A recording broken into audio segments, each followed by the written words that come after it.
Hello to everyone who listens to our channel and watches us. We offer you an interview with the Union of International Movement Solidarity as the New World Order's speaker and one of the founders, Mr. Badri Tchelidze. Since this is the first time we are using this format on YouTube, our interview will be mainly introductory. Here is a brief history of the organization, its main program provisions, the organization's vision of the current international situation, and the future of international politics and economics. Hello Mr. Badri, if you can briefly tell us about your organization, from its inception to the present, who are its founders, what ideological base do you rely on? When was the organization founded and what path have you taken so far? Hello Salome, thanks for the invitation. I want to say hello to our YouTube channel viewers, listeners. I am going to talk about the first question and tell you that our organization was founded in 2002. Almost 20 years have passed since the establishment of our organization. 20 years will be in 2022, or in November of this year. This organization did not function actively from the beginning because we did not have the proper financial resources at the time, and so on. The founders of the organization were not properly prepared either. The organization resumed operations in 2008. In 2008 and 2009, it operated in Georgia and had branches in different regions of the country. We had branches and meetings with the population in almost all regions. We had televised speeches about our ideology, program. Our activities were actively covered by regional televisions and Tbilisi central televisions. After the war with Russia, as well as the global economic crisis, the functioning of our organization slowed down. It was updated in 2021. When we made this YouTube channel, we also created our site, and this site publishes the main ideological directions served by our movement. As for the founders, it's me and some of my friends who founded this organization. The ideological basis of the organization comes from 1994, when the doctrine of solidarity, the ideology, was written. The theory was being written from 1994 to 2002. This includes 11 volumes, however, has not been completed and should ideally be 22 volumes. For various reasons, the teachings could not be finished. An entirely philosophical doctrine is the ideological basis of union. Our supporters, co-authors of these doctrines, founded this organization in 2002, when a major part of this philosophy was completed. As I told you, there is another part that will either be written in the future, or anyone who gets acquainted with this philosophy, and whoever becomes enthusiastic with this philosophy, even a follower, can develop and write the following parts. This is basically my answer to the first question you asked about. What are the main ideological provisions and directions of solidarity, on which the theory of solidarity is based? This question concerns the mainly ideological provisions that are the framework of our theory of solidarity. The fundamental tenet of the theory of solidarity and the main ideological starting point is freedom. Freedom is not perceived as absolute freedom. It is the freedom that respects the freedom of another and does not dig into it the freedom of another, that is, such combined freedom when people respect each other's rights, and this is not freedom in the anarchic sense.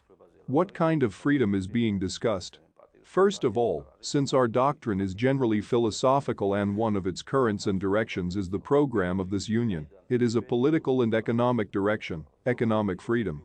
The main postulate is human rights and freedoms, but what we are talking about is the difference that is the superstructure of basic human rights and freedoms.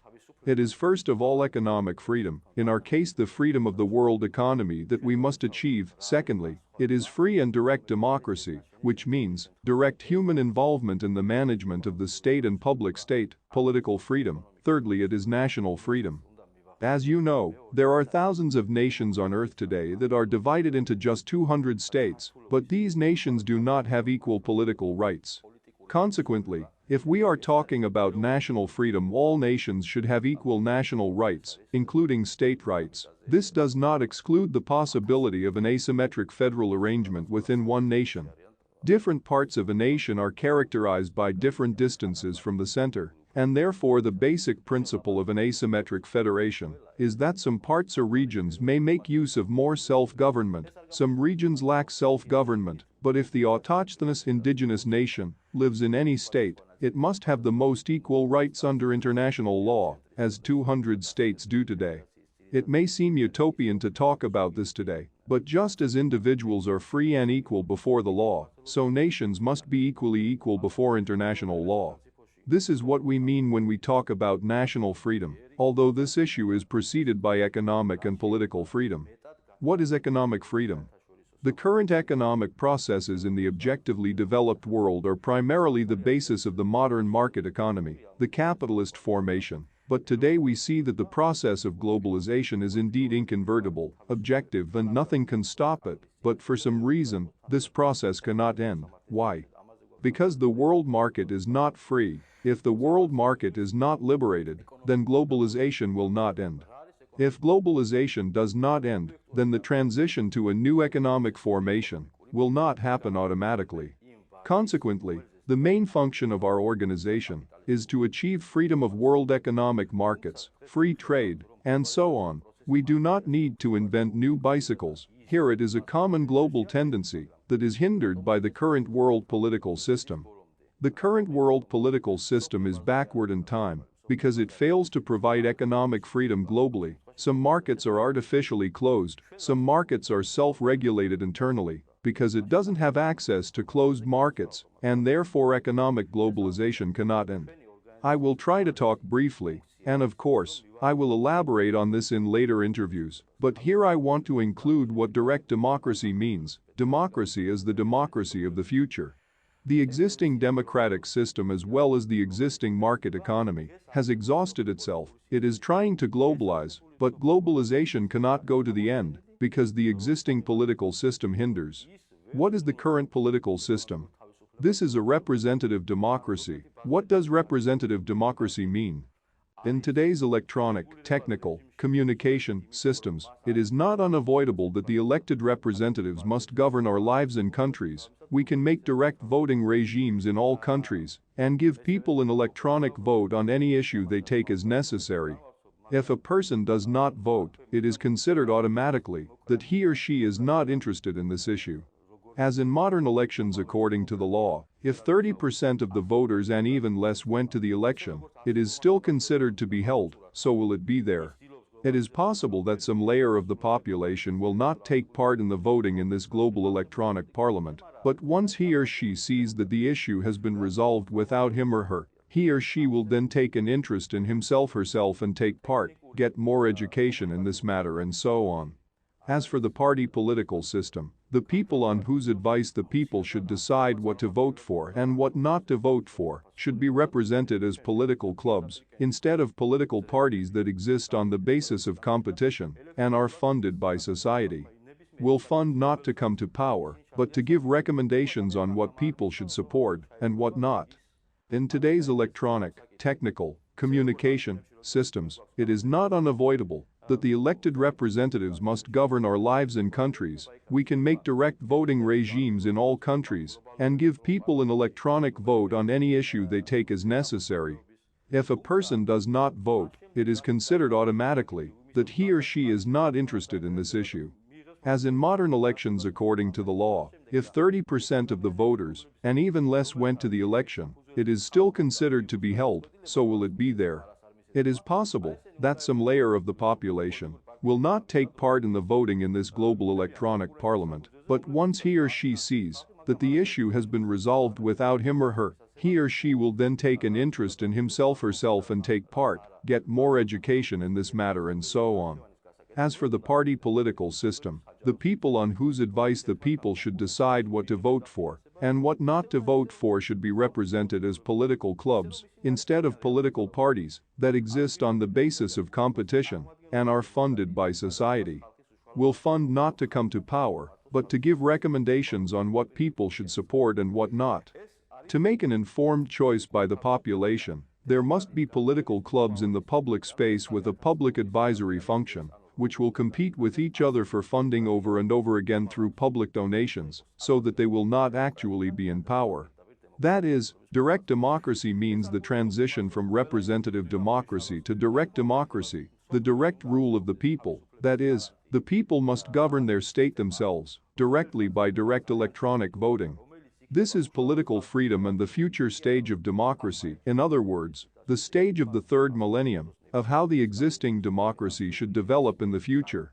It should be a transition from representative democracy to a direct form of democratic governance. It does not mean that all institutions should be cancelled. Of course, there must be some system in the world that guarantees freedom, that will have a lot of trusts, and that will be directly elected by the people, not so that the people will choose for several years and so on. The people must be able to bring any guarantor of their choice to any day who will be the guarantor of this international law in the future. The next issue that is also very important is the reform of the executive branch, which is one of the directions of representative democracy everywhere in the world, together with the legislature. The functions of the executive branch should be transferred to the private sector. Why should it be transferred to the private sector? Because in the private competitive sector, when private executive bodies are created together with economic firms, which will be law firms, they compete with each other to enforce the law most accurately, best, and most appropriate in relation to the law. One of the main reasons why the existing representative democracy is already backward and can no longer ensure the development of democracy in accordance with the requirements of existing standards is that it automatically has a corrupt element. It is an institution of bureaucracy that has political power. Bureaucracy benefits from representative rights from the people, and through the abuse of power becomes corrupt, seizes economic financial capital, becomes a new layer, economic layer class of non-economic origin, politically accumulates economic capital, politically earns capital, and this capital is then legalized. World bureaucracy today is generally the most hindering for a free market economy. The world bureaucracy is a neo-feudal formation born of socialism, also comes from a regulated market. Market regulation is needed at certain times, but in general, for a free economy, market regulation, a regulated market, and international bureaucracy are very damaging. This directly hinders the end of globalization and the origin of new economic formations. What is this new economic formation and what benefits does it bring to the people? What is most connected to the crisis in the world today is not a health crisis, it is not a natural cataclysm, it is not a war. The most main crisis in the world today is related to the economy. The economic crisis is everywhere, including in the United States. Nobody knows when the world economy will explode. The only way to solve the economic crisis is to liberate the economy itself. The liberation of the economy will end globalization, and the end of globalization will create a centralized economy that is partially and imperfectly what it is today. World corporations that manage various economic processes, with their globalization, will create a new center. This will be the beginning of a new formation. We can talk more specifically in the next interviews about how moving to a new formation happens and how to sort it all out. Difference between Marxism and Solidarity. As for the difference between Marxism and Solidarity, what is the difference? Marxism, as a theory, did not arise by chance. It is one of the economic truths that no one can escape anywhere, but it is not the truth at all. Consequently, no figure, no scientist, no philosopher can finally formulate an idea that does not need perfection and which is fully developed. One of them is Marxism due to its errors. These mistakes were objective given the life that existed at the time, which does not mean that it could not be developed. Marxism has different directions, including Trotskyism, Leninism, and so on. Social democracy is also a related theory. What's the difference? According to Marxism, a new economic formation must be formed by the proletariat. The proletariat, in this case, is the class that is most oppressed and economically weak. Never in history, in any epoch, has a new economic formation formed a class that was economically weakest. To revolutionize the proletariat by force and to establish Marxism is a mistake of Marxism. It is true that in Marx's theory there are provisions for exploitation, overproduction, unemployment, economic crises, and so on, but then who should lead the new formation? This direction is not correct. And why? Because when the bourgeois revolutions took place in different countries, the bourgeoisie, the national bourgeoisie, came to the fore first in Holland, in the Netherlands, and then in Europe bourgeois revolutions took place, and representatives of the bourgeois class came to power. That is, which class came to the fore? Which was economically the strongest? Is it the same now? What is happening in the world today? Today we have the international bourgeoisie brought on by economic globalization. It originated 2.5 centuries ago and has been so empowered for over 100 years that it is struggling to come to world power. Just as the national bourgeoisie came to the head of the nation states, so the international bourgeoisie must legally come to power in the world. That is, the economic and political integration and globalization of the earth is an inevitable process because the strongest economic class in the world, dominated by transnational corporations and companies, or the international capital that holds it in its hands, must lead a new formation and be the leader of a new formation, and not, as Marx wrote, the proletariat. It is impossible. It has to happen naturally. How naturally? Natural coming does not mean the complete elimination of violence, because when the bourgeois revolutions took place in France, the Netherlands, and other countries, there was violence, and of course, violence was the way that came to the fore, but this does not mean that bourgeois revolutions in France and the Netherlands should be carried out by the workers. This is nonsense. Today, the international bourgeoisie is naturally ripe for a final revolution in the world. It is a world bourgeois revolution where global capital comes to power and is owned by the international bourgeoisie. Who is against it? Of course, the bureaucracy of the world makes an objection, as I already answered in the previous question. With what do they oppose? Precisely by the fact that representative democracy has allowed the bureaucracy to accumulate capital of non-economic origin, to become an economic class of unnatural origin. It today leads the regressive countries and has formed a coalition that opposes the expansion of international capital to open world markets. It is precisely this international bureaucracy that today, by the way, is equipped with nuclear weapons and has enormous power, is an opposition force to international capital. As for Marxism, Marxism was exported to the East.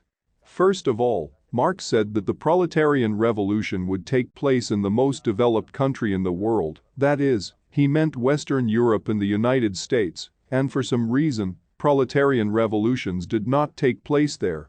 The revolution took place in Russia, where it was established artificially and prematurely through the Industrial Revolution. The whole Russian experiment, this communism and so on, is an artificially established centralized economy that looks like solidarity, where there was no internal competition, where everything was run from the top, vertical, where the mine was planted to dismantle the communist system, when randomly elected representatives took possession of all state property. The property was formally owned by the people, and in fact, they were always tempted to become a clan, create a corrupt system, and the corrupt system disintegrated the Soviet Union. How did it break up? By entering into a deal with the world bourgeoisie, with international capital, with Europe, and unable to compete with them. Today, however, the existing social system is much more dangerous. We have to distinguish between communist and socialist systems. There is a big difference. The socialist system operates today in Russia, in Europe as well, in the internally regulated and artificially regulated markets, and this socialist system is the main problem on the way to the liberation of international markets, on the way to the emergence of a new economic formation. The new economic formation implies that all the economic problems that humanity has today will be solved. There will be no more unemployment, no more overproduction, poverty, hunger, exploitation, inflation, and so on. The so-called universal welfare economic system will be established. We can also call it the Golden Age. Humanity will take care of the future problems that have to be taken care of today. It is ecology. It is the exploration of space, it is the introduction of new technologies, it is stopping global warming, it is solving health problems, and so on. We will not be able to solve these problems unless the major issue is still a problem, the economic issue, poverty, and hunger in the world, is resolved. The existing economic system will be ugly before the market economy itself is not liberated. Therefore, we can conclude that Marxism is artificial and prematurely established set of solidarity, that is, Marxism is a mirror of solidarity like a similar, but also opposite form. As I told you, by no means did any of the formations come to the forefront. The poorest class came to the forefront of all formations, so it was during slavery, so it was in feudalism, so it was with the national bourgeoisie when it came, and with bourgeois revolutions at the head of nation-states, and so it is today, when the world bourgeoisie is prepared to come to global power and establish a new economic form. Mr. Badri, what is your vision of the current international political and economic situation? What problems does our civilization face today, and how do you find ways to solve them?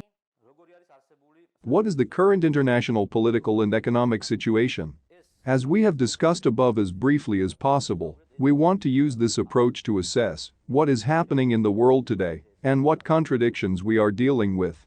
I have even mentioned this issue, that two major powers are against each other in the world today, one is progressive and the other is regressive.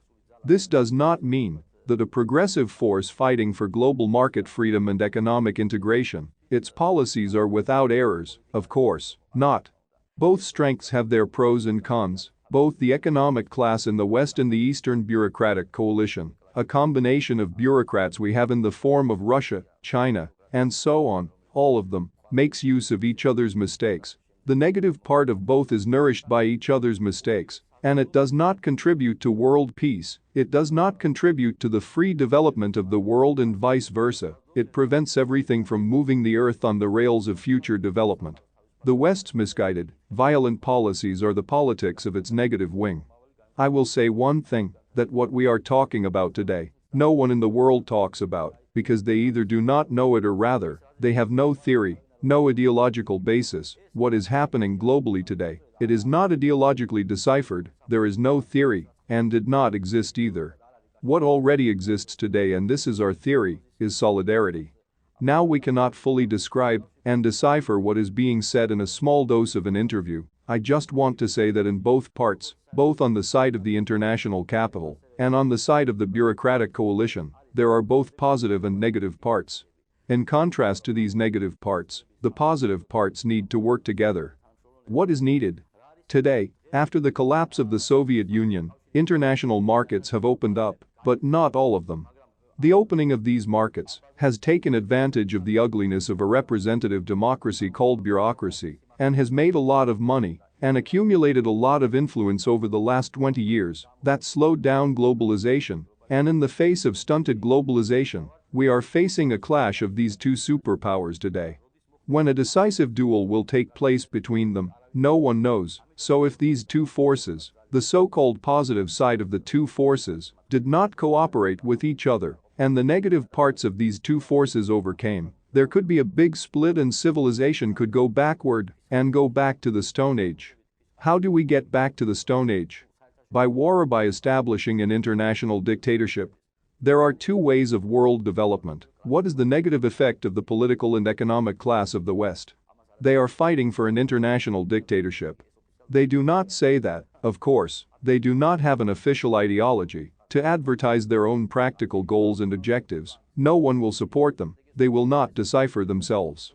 As for the East flank, it's Russia, China, and then the systems, it's horrible, it's a post-communist system, a semi-feudal one full of swamps, and so on. The bureaucratic coalition fights with ostensibly false patriotic ideas that without it the power that threatens us from the West will overthrow us, it will destroy nationality, it will establish various immoralities, and so on and so forth. These two negative parts inside the opposing global hulls are in fact allied with each other internally. The key is for both sides to overcome the regressive force of the progressive forces that say in the West that we do not want the annihilation of the Russian nation or the Chinese, we really want, and not just stenciled, a new phase of democracy that requires time, that requires globalization. We want to protect the principles of a free market economy, we do not want to regulate these markets, closed markets. Why should there be locked internet in Iran, China, and so on? Why should human freedom be restricted there? Because someone in the West, the regressive wing of Western civilization, poses a threat to them. If the progressive wing wins on both sides, they must negotiate to create a system that guarantees the free development of the world, ensuring the natural existence and development of a planetary civilization. What we see today is these two negative forces within these two forces, their relationship has reached a level that at any moment can be overcome by the negative side, and the negative forces of both sides collide with each other. In this case, there will be two solutions, either one has to give up or the other. Whoever gives up on this will lead to a sharp decline in both democracy and freedom, and there will be no further talk of the future development of any democracy. Here we will talk about how one party should turn a free society into an concentration camp, how to gain maximum control over each individual, and so on. This applies to both sides. There is no freedom in China today, right? China is not a market economy in the classical sense. There is a market economy to some degree controlled by political power. Consequently, something similar could happen in the West. If the negative forces of the West win, in this case the whole world will become a global China as a whole. Therefore, the solution is the only one. Today, the global confrontation is so intense that the positive forces of the two opposing forces must be organized, and a system must be created through negotiations that ensures both the global freedom of markets and the transition from an existing democracy to a new, direct democracy. Many will ask the question, why should the Eastern Bloc agree to such a thing? Firstly, because the positive part of the Eastern Bloc must agree to this, and in return, the positive part of the Western Bloc must guarantee and incorporate it into the new international system that will monitor the path to the free and natural development of the world. We have given short articles about mutual guarantees on our site, and I tried to convey them in more detail. This is my answer to what the solution is to this issue. Though it is very general, I speak at the level of principles, but to limit myself to this at this point, we will then discuss the rest of each program point from the ideological foundations of our union.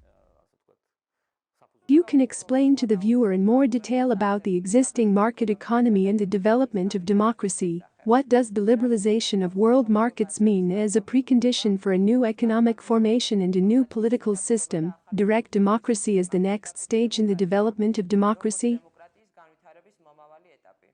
The main point of direct democracy, how it can be achieved, lies in one of the fundamental directions of our program, management informatization. If there is not for today's technological progress, in particular, digital electronic information and communication technologies had not been developed at this level as it is today, the establishment of direct democracy, first of all in the legislative sphere, would be impossible. The creation of a public parliament would be impossible. Today there are such databases in various fields that the creation of a public parliament is not very difficult. It is an ordinary virtual parliament in which all authorized citizens participate. One big site can be made in every country and globally too, where there will be common issues to be discussed, where there will be consultations on these issues, and where there will be a voting system, usually on any issue. It means reforming the legislative system. It is establishing direct democracy in the legislative sphere. It is done through the informatization of governance, and all this would be impossible without the existing information technologies. This is easy to do. There will be no need to elect parliaments. There will be no need to grant some monopoly rights to MPs with a 4-year term. These cannot be caused. The society governs itself, and any person can come up with a legislative initiative. If it is supported by the society, it will be normally supported, and there will be no restriction that any privileged class should have the right of legislative initiative or should collect 40,000 signatures to be given the right of legislative initiative. That is, all this must happen on the internet, and it will be a free political zone in the legislative sphere. It is also possible and necessary that the judiciary can and should be demonopolized. Even now, for example, there are jury trials where people from the community punish criminals, and also they make decisions. The functions of the court may be transferred to the private sector in addition to the Supreme Court. The Supreme Judicial Society will be based on the advice of consulting companies operating in the field of law. We cannot discuss the ways how could this happen, because the time format does not allow us to do so. The executive function of the public state must also be democratized, its informatization must be done, and the digital bases of the executive system with their management inspectors must be created. I spoke in response to the previous question that the executive system should be demonopolized. What is the demonopolization of law enforcement? This means that the state should also give a monopoly on the rule of law to the society, and in this case, it is a direct democracy in the executive sector. And this democracy is already much more progressive, and this sector shows the way of democracy in the 21st century and the third millennium. These are the four directions the world is heading for today: market freedom and direct democracy, informatization of governance and economics, and national freedom. The transition of the financial system to digital technologies, which has been partially implemented, needs to be further strengthened. Digital technologies should be involved in the economy as much as possible.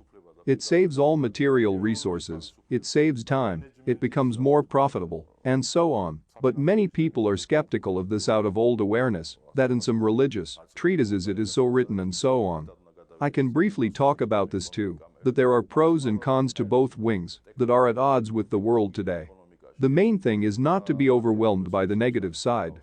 If world development will go through violence in the future, an international dictatorship or the so-called apocalyptic World War III is much more real, and if things would be done according to our program, it will be a victory for the positive forces that I talked about in answer to the previous questions. This time our interview is coming to an end. Thank you, Mr. Badri, for today's talk.